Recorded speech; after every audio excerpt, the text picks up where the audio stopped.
So let's play this clip from Pod Save America, and this is what I find, sort of somewhat.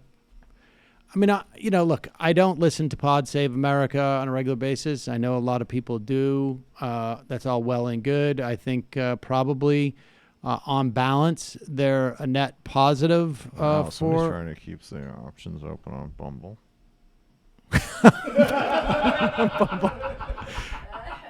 I did have on my back in the day on my Bumble profile, I did say, let me tell you why you can do better than Pod Save America. I'm not disqualifying you, but do better. Right?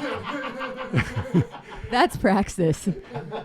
There was, which was a big change when just putting Pod Save America in your Bumble profile would get an immediate swipe, whatever side is bad, swipe left.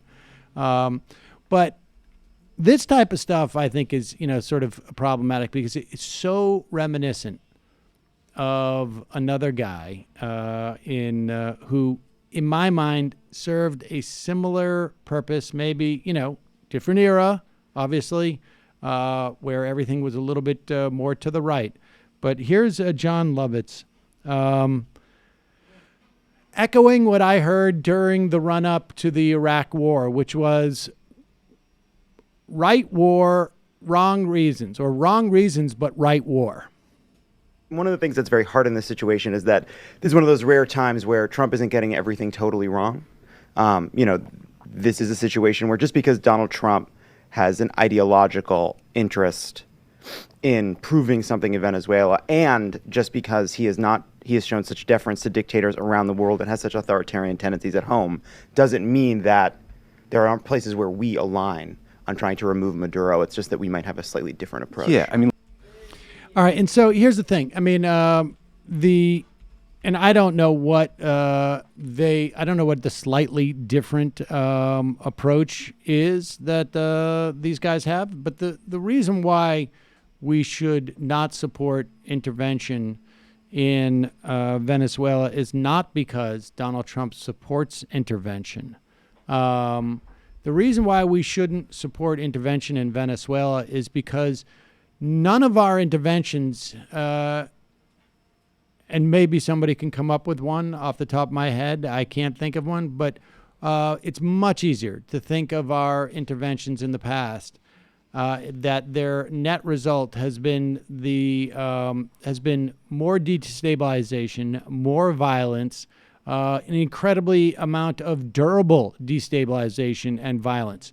For instance, you could just get into a car and travel north from Venezuela and get into Central America. Maybe we wouldn't even have to go that far, actually. But El Salvador and Guatemala and Nicaragua, Honduras, where places have been highly destabilized and because of U.S. intervention in one form or another. So there's nothing good that comes out of this. And you can certainly believe that Maduro is anti-democratic, that the dissolution of the rewriting of a constitution, the dissolution of a legislative body, and jailing his opposition parties in the run-up to election.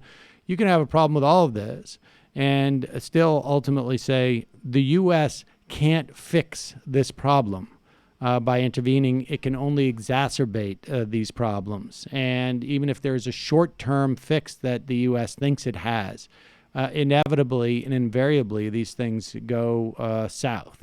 And also, I mean, I will just without opening all of it, certainly greatly contributed to the problem by our actions. But you outlined the bigger, more important points. But I think there's a smaller by your logic point here, which is actually really important for understanding how legitimately problematic things like Pod Save America and all this like resistance discourse is, because like if I was to stipulate that, okay, these are people who don't have an anti-interventionist, anti-imperial view, so they're susceptible to supporting policies that, I just fundamentally oppose in a place like Venezuela. But they, and especially Pod Save guys, are supposed to be the types of people that really recognize that Donald Trump is, in fact, uniquely unable to do anything and uniquely dangerous. And there is just something extraordinary about people who rightly spend all day saying that he's racist, he's incompetent, he shouldn't be trusted with anything. And then the one area that they're willing to give him deference on is in one of the most dangerous, innately problematic areas that we do, period.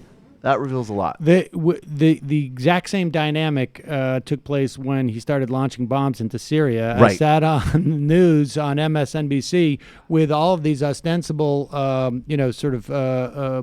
folks who would otherwise oppose Donald Trump, who are like, we need to do this, and then come up with a plan. I'm like, who exactly is going to do this? Like, you're sitting here telling us that Donald Trump is completely out of control or is completely incompetent. You're going to trust this guy to wage war on? I mean, like, what are we afraid of?